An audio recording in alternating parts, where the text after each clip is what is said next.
Bonjour à tous, bienvenue dans cette séance de trading sur les US. Alors là, je suis concentré sur le marché américain. On est vendredi, là, Nike, je vais pas le prendre parce que c'est déjà trop tard. Par contre, Alibaba, je vais le shorter ici. Voilà, ici, ça va être très intéressant. Voilà, c'est fait, je viens de le shorter. 300 actions, short. Mon stop, vous l'aurez deviné, à peu près là, au-dessus du pullback. Regardez un petit peu le carnet d'ordre, comme il y a beaucoup moins d'ordres d'achat que d'ordres de vente, donc ça c'est très positif pour la suite du trade. Je vais le prendre en deux fois parce que c'est très volatile. Voilà, j'ai déjà 120 $ de gain en une minute, même pas. Donc je vais prendre 200 actions sur 300. Je vais prendre un bénéfice. Je vais vendre, enfin je vais racheter plutôt 200 actions. Ça y est, 64 $ de gain de mis de côté déjà. Et je vais tâcher de tenir ma position plus longtemps. En fait, voilà, parce que si je sors maintenant, j'aurai 100 $ de gain à peu près. Donc je pense que Alibaba peut faire plus par rapport à ce qu'il a l'habitude de faire en termes de mouvement. Donc je vais essayer de tenir le trade plus longtemps. Donc là, ça y est, je suis sorti. Il y a eu une petite coupure d'enregistrement, c'est très bizarre, mais j'aurais voulu que vous voyiez que je sois sorti de moi-même manuellement. Alors, première sortie ici à 64 $, prise de bénéfice. Et j'ai sorti ensuite un peu plus bas les 100 actions restantes pour 151 $ de bénéfice. Total, sur Alibaba, très beau trade là, 216 $ de gain. Vous voyez comme quoi en coupant sa position en deux, sa prise de bénéfice en deux, on peut augmenter ses chances de faire un résultat meilleur. Voilà, quand la configuration, bien sûr, est intéressante. Je vous montre tout de suite le résultat de la journée, même si je viens de vous le dire, puisque je n'ai fait qu'un trade. Voilà, un trade, deux ordres, 15h51, 21 minutes après l'ouverture.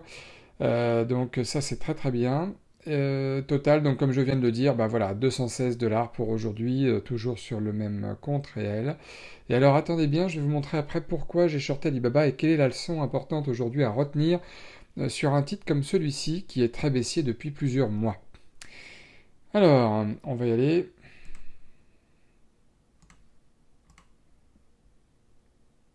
Regardez, on est sur un graphique jour, on est ici, sur Alibaba, d'accord? On est là. Et alors, je vais essayer de trouver le support, le dernier support en date d'Alibaba. Regardez, voilà, c'est trop, le graphique jour, il n'est même pas assez grand, je vais prendre un graphique une semaine, donc chaque bougie représente une semaine sur ce graphique, regardez bien. Le dernier support, il est ici, là, voilà. Et là, on est où? On est précisément en août 2019. Ça fait 2 ans que Alibaba n'est pas retouché ce point bas-là, ce dernier support-là. Donc, quelle est la leçon à retenir? Quand Alibaba, on le voit ici à travers les moyennes mobiles sur ce graphique hebdomadaire, le marché Alibaba est en dessous des moyennes mobiles, il ne faut pas se poser de questions, il faut plutôt avoir une stratégie de short, de vente à découvert. Il ne faut pas se poser de questions. Tant qu'Alibaba n'aura pas repassé au-dessus de ses moyennes mobiles, il faut garder une stratégie de vente à découvert. Parce qu'Alibaba, là, il touche 148, mais il peut toucher les 120, il peut toucher les 100 $, il peut aller encore plus bas, autour des 50, des 100. Même si c'est une grosse boîte, même si c'est très connu internationalement parlant, Alibaba, il faut le garder en short. C'est pour ça qu'aujourd'hui je l'avais dans ma liste des shorts, parce qu'il faisait un nouveau plus bas depuis plusieurs semaines, plusieurs mois, il faisait un nouveau plus bas, et je l'ai mis dans ma liste des actions à shorter. J'ai gagné en une quinzaine de minutes, donc c'était un trade typiquement dans le sens de la tendance dominante. Voilà, il n'y a pas à chercher plus loin, c'est ce qu'il faut faire, c'est ce qu'il faut que vous fassiez aussi.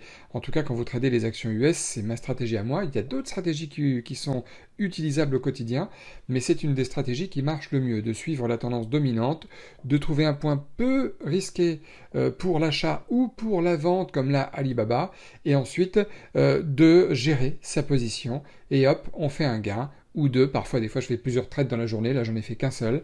Voilà, donc très bonne fin de semaine pour moi. Bon, si vous avez aimé la vidéo comme d'habitude, n'hésitez pas à la liker, enfin likez-la d'ailleurs, hein, ça c'est mieux, et puis abonnez-vous à la chaîne si c'est pas encore fait.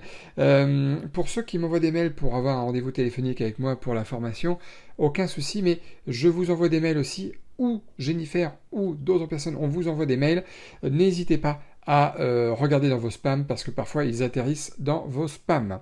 En attendant, je vous souhaite à tous une excellente fin de journée, et je vous dis à très bientôt.